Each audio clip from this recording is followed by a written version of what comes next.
And I,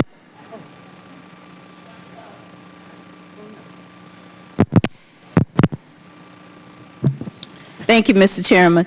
I yearn for the day that we had one of the most bipartisan committee in Congress, and we had a 6-year bill. And my only discussion thoughts during this time was members' priorities. However, things have changed, and I need to discuss what I support and what I do not support. First of all, I oppose the inclusion of the port metric mandate that was included in the Senate Drive Act that create additional burdens on American ports.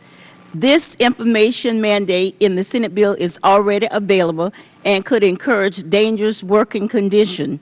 Moreover, the Department of Transportation Bureau of Statistics doesn't have the funding or the manpower to collect these metrics. My home state of Florida have 14 water ports, all of whom oppose this new reporting requirements. Our ports should be focused on preparing their facilities for large ships and increased cargo, and shouldn't be used as a wedge between port workers and the businesses they serve. I ask unanimous consent to include a letter from the Florida Port Council concerning this issue. Without objection, so ordered. Two bipartisan amendments I sponsored and passed the House should be included in the final conference. Language addressing federal preemption was included in the House bill through the passing of a bipartisan amendment that should be included without changing the final conference report.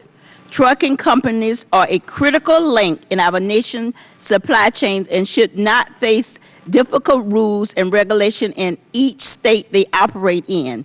This amendment does not alter or roll back any hours of service regulation that currently govern drivers, and it doesn't prevent drivers from taking meals or rest break.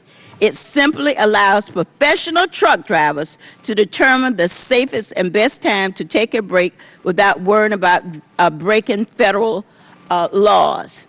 And the last one, the National Advisory Committee on Travel and Tourism Infrastructure will seek to strengthen the economic contribution of travel and tourism in the United States, reduce congestion and improve the movement of business and leisure travel, improve travel safety and security, and develop and maintain a transportation network that keep America connected. And lastly, Florida ranks the top with pedestrian driver index.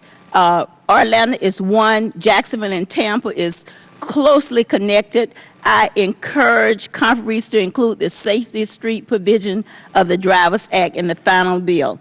And with that, Mr. Chairman, I want to thank you for your leadership and the ranking member in promoting a comprehensive transportation bill so that local communities can plan. And with that, I yield back the balance of my time. Thank you, Ms. Brown. It's now my pleasure to recognize the new Ways and Means Committee.